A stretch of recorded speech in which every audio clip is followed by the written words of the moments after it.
Tonight, Magistrate Court in Abuja grants Revolution Now convener Omoyele Sowore bail, sets trial for 5th February.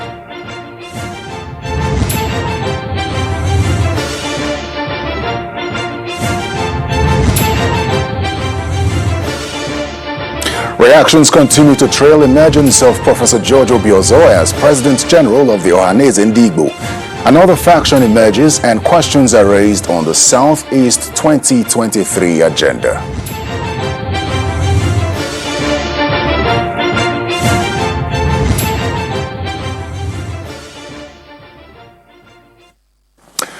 Hello and welcome to Politics Today, coming to you from our Abuja studios. I am Terry Ikumi. Let's begin with this. A magistrate court sitting in Abuja has granted bail to the convener of Revolution Now, Mr. Omoyele Sowore, and 4 others standing trial for alleged unlawful assembly, criminal conspiracy, and inciting public disturbance. Ruling on the bail application filed on behalf of the defendants, Chief Magistrate Mabel Segun Bello admitted Mr. Sowore to bail in the sum of 2 million naira and 20 million naira, and 2 sureties in like sum. The court also ordered Mr. Sowore to remain in Abuja and must physically report to court. To the court registrar every Monday and Friday pending the hearing and determination of the case against him. The court further ordered that one of his sureties must be a civil servant not below grade level 12. The 4 other defendants were also granted bail in the sum of 20 million naira and 1 surety in like sum. Trial has been fixed for the 5th of February 2021.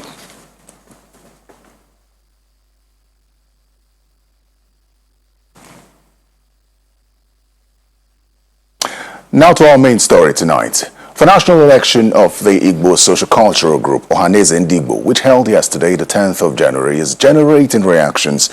While congratulatory messages have been pouring in for Professor George Obiozor, former Nigerian ambassador to the United States and Cyprus, some prominent Igbos under the guise of concerned Imobi members had earlier demanded that the election be postponed for another 2 months to make room for resolution of lingering issues, but the call was not heeded. The concerned Imobi members had insisted that the election be postponed and a caretaker committee under the Christian Association of Nigeria Southeast be set up to make way for the conduct of a more credible and transparent election to save Ndigbo from shame and chaos. When that did not happen, some of the aspirants boycotted the election and would later describe it as fraudulent. Well, the Ohanaeze Ndigbo General Assembly, which claims to be the only recognized Igbo socio-cultural organization, has also warned the newly elected Ohanaeze Ndigbo President General Professor George Obiozor to confine himself to Imo State or risk being arrested and prosecuted. The Young Progressives Congress, however, has congratulated Professor Obiozor, and it would seem that the Southeast governors are solidly behind him. But what does this mean for the political unity of the Southeast, especially ahead of the 2023 presidential election? My guest is Governor Okezie Ikpeazu of Abia State. Welcome to Politics Today, Governor Ikpeazu. He joins us virtually. Thank you very much for having me. Your Excellency, welcome. You have congratulated Professor Obiozor on winning the election, but what do you make of the crisis that has trailed that election, which has seen 2 factions emerge, one Professor George Obiozor in Imo and Chidi Ibe in Enugu State? Thank you very much. The succession plan for the leadership of Ohanaeze in Alibo is something that is well known. The position of the President General presently is zoned to Imo State, and it is left for Imo people to put forward their candidates and those they think are fit and proper for that position at a time like this. And then we can, all of us go to the field and choose. And that was exactly what happened on Sunday. They had candidates, and of all the candidates that were contesting, we in Abia State supported the candidacy of Professor Obiozor, and I'm happy to say that he won and emerged. The presence of factional leadership of Ohanese, as far as we are concerned, does not exist. But in everything that is good, in everything that is virtuous, there is bound to be some elements and characters who may not, you can't get their buy-in immediately.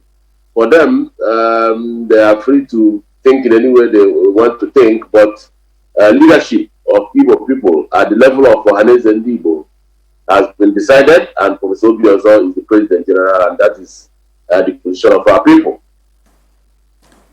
We will come to the implication of that ahead of the 2023 elections, but you cannot deny that there were controversies that trailed that election.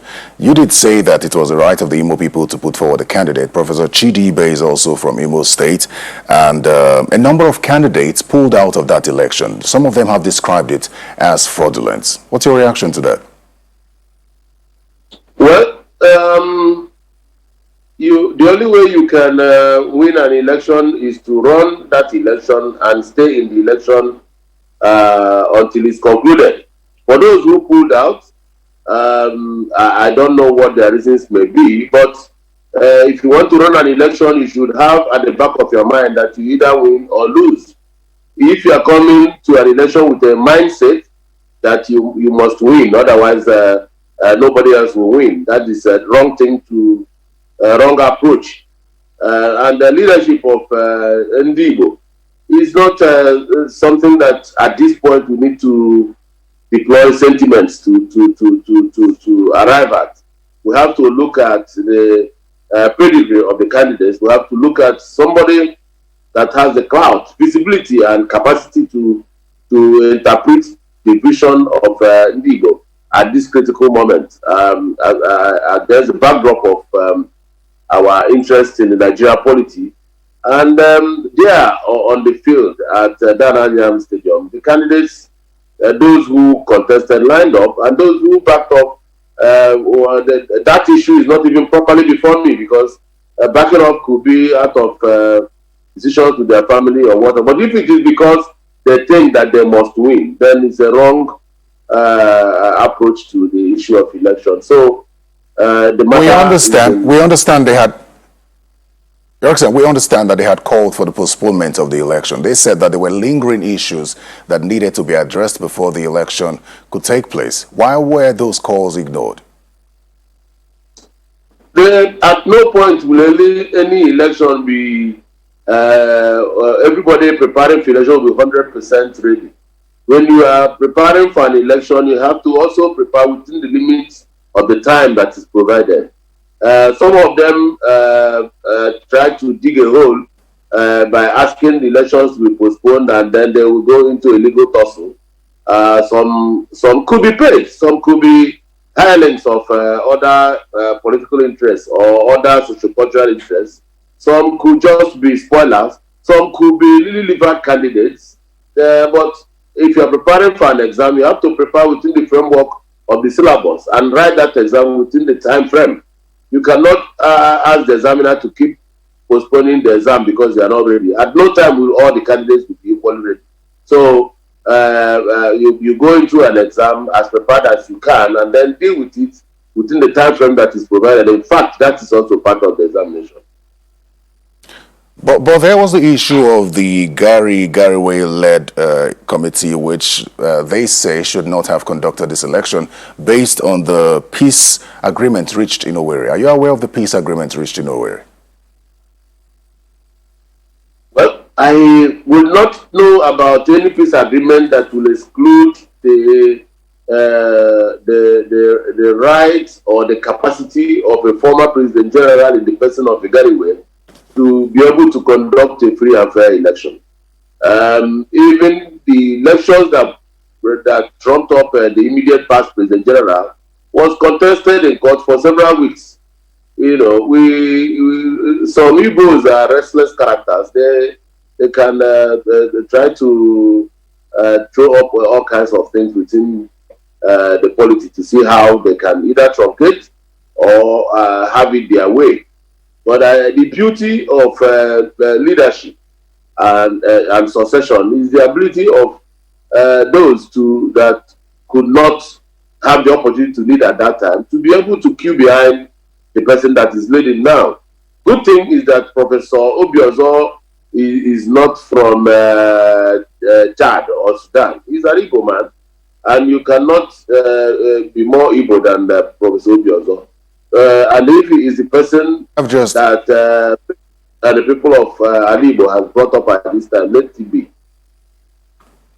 You have just described some of your people as restless characters.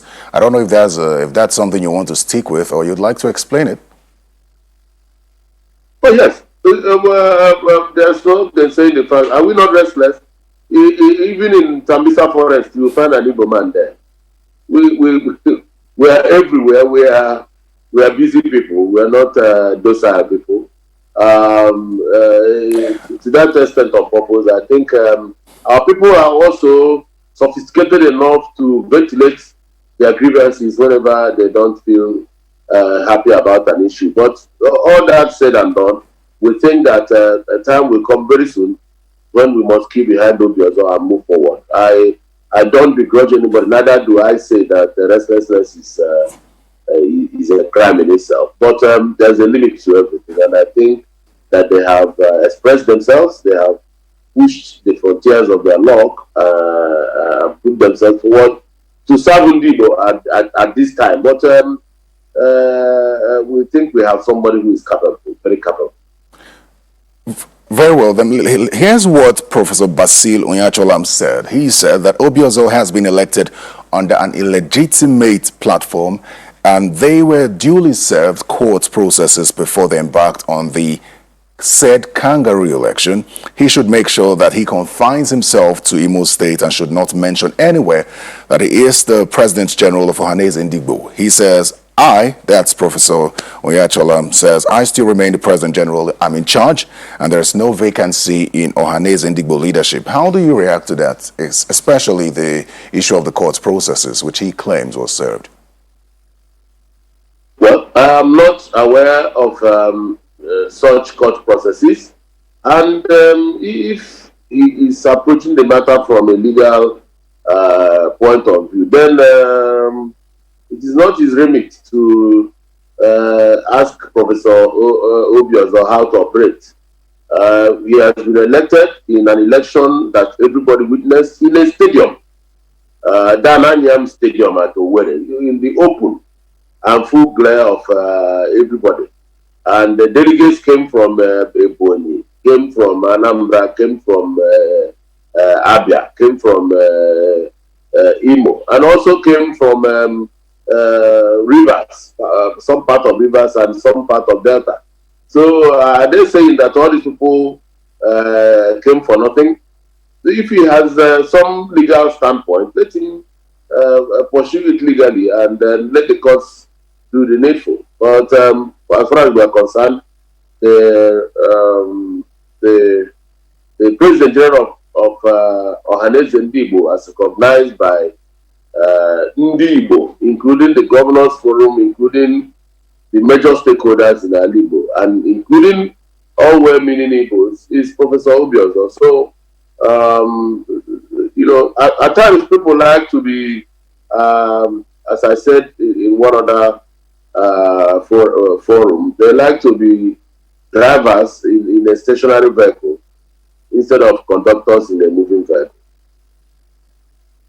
Very well, then, Your Excellency, let's take a quick break now and we'll be right back. Please stay with us. A new dawn is today announced in Igbo land. We will have new narratives and new strategies to solve Igbo problem. We will have more cooperation and not conflict. We will have peace, more peaceful approach, and more peaceful coexistence rather than conflict, either with ourselves or with others. In fact, we will make peace a priority. We will make sure that the security of our people is guaranteed, at least gotten under control as soon as practicable. honestly speaking, it's a momentous moment for us. A time to reflect and act pragmatically and in the national interest and interest of Ndibo in particular. It's very important that we know and take lessons from history. All right, these are in fact, those who forget their history are condemned to repeat it with more tragedy than the first time. We will never forget our history. Igbos must return to the concept of education. Qualitative education is the education that launched Igbos into primary position in Nigeria. We must maintain that tradition. It's very important that we really develop Igbo land.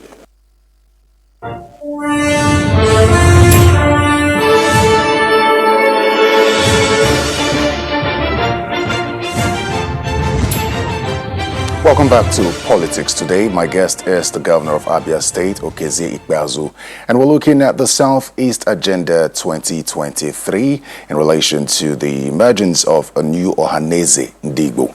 Your Excellency, let me ask you this. Are all the governors of the region on board with the leadership of Professor Obiozor? Yes. On Equivocal, yes. Would that include the Rivers State and Delta State governors? Well, you know that the inclusion of Rivers and Delta states in Ohaneze Ndigbo refers to the parts of those states that speak Igbo, that are Ndigbo. Therefore, the governor of Rivers State is the governor of Rivers State, not the governor of Igbo Rivers.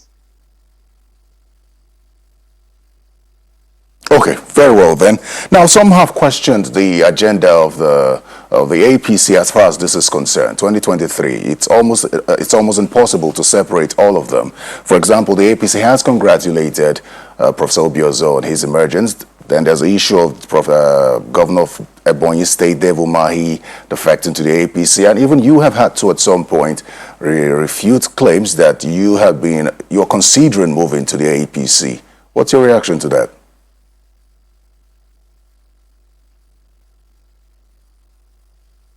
Your Excellency, can you hear me? We've lost. But I have to recon. All right, go ahead. I can hear you now. Yeah. Please, can you repeat your question? Yes, so some have linked the emergence of Professor Obiozor to the 2023 agenda. For example, the APC has congratulated Professor Obiozor despite the controversies surrounding the election. Some have also questioned, linked that to Governor David Umahi of Ebonyi State's defection, and even you have had to refute claims that you're considering a move to the All Progressives Congress. Is this linked to the 2023 agenda? Oh, well, the emergence of Professor Obiozor is linked to everything. It is linked to the survival of Ndigbo in terms of trade and commerce, in terms of small and medium-scale enterprises, and in terms of our politics going forward. It is linked to our education. It is linked to the future of our children. The emergence of Professor Obiozor is linked to everything. So let's go to something now that's almost recurring. You had mentioned it earlier. In 2017, crisis trailed the emergence of Chief John Wodo at the time, and now the same thing has emerged. And many have questioned whether the Ohaneze Ndigbo has the capacity to promote unity in the Southeast.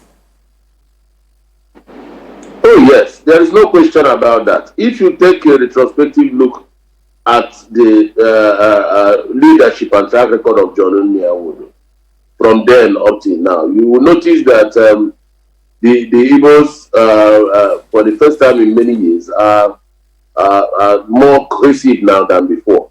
I must also seize this opportunity to thank and give kudos to the leadership provided by my brother governor, the governor of Ebonyi State, Governor Dave Umahi, as the leader of the Governors Southeast Governors Forum. He has done quite a lot to create unity, cohesion, and mutual understanding and respect amongst us. So we want to build on all of this.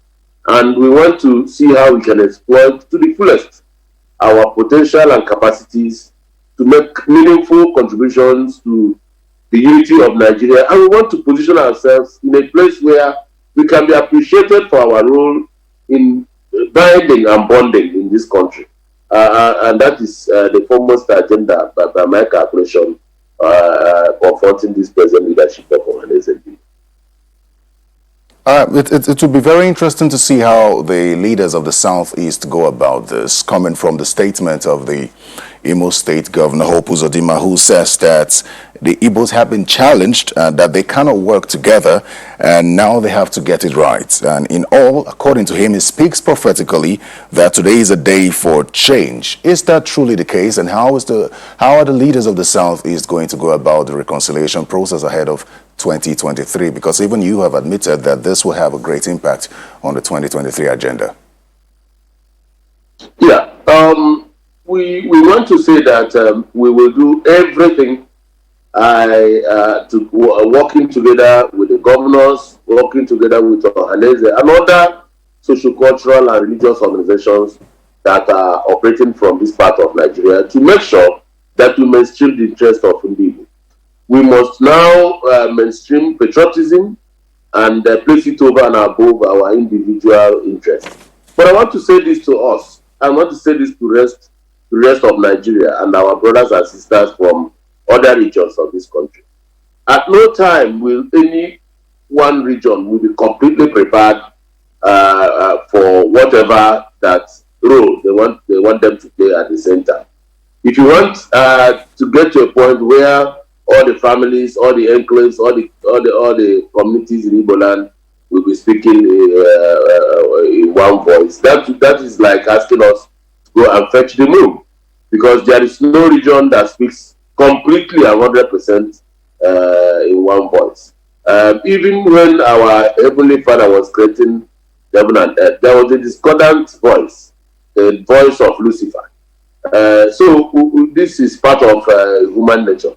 But we want to say that substantially, with the spirit I see among the governors of the Southeast, with the verve and gusto I see in this emerging leadership of Ohanaeze Ndigbo, I think that we will go places and we'll be able to push forward our agenda so that we'll be appreciated more for the role we play in the unity of this country. Your Excellency, we're almost out of time now.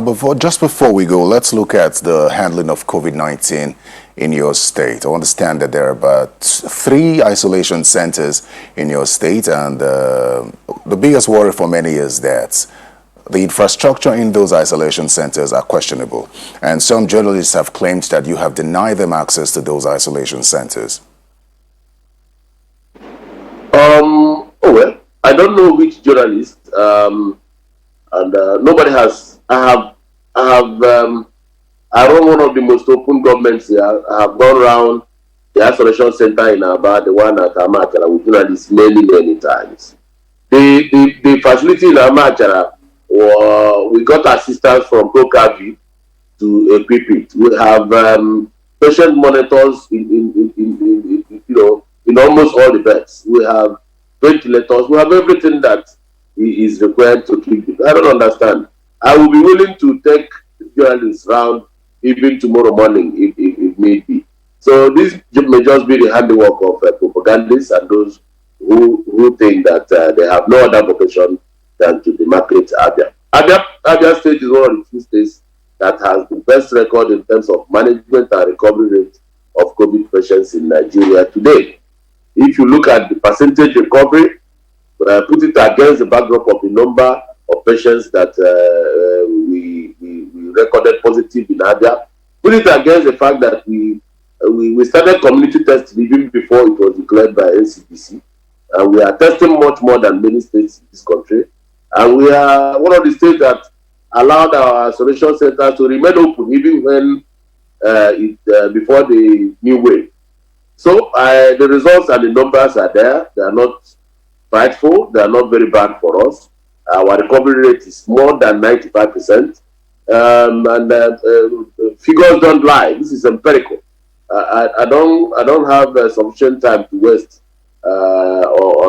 referring or answering to people who sit or armchair critics that sit down in one place and just say things. I want to say for sure, I'm a COVID survivor and I know what it means, and it's not something I play with. We are doing quite well, and our doors are open for anybody to see. All right, quickly now, just before we go, your state is the biggest commercial. Abia State is regarded as the commercial hub as far as small and medium businesses is concerned. But the biggest complaints from the traders there and the business operators there has got to be the road infrastructure there. And they wonder how they can effectively move their goods from place to place with the bad roads in your state. How are you addressing that?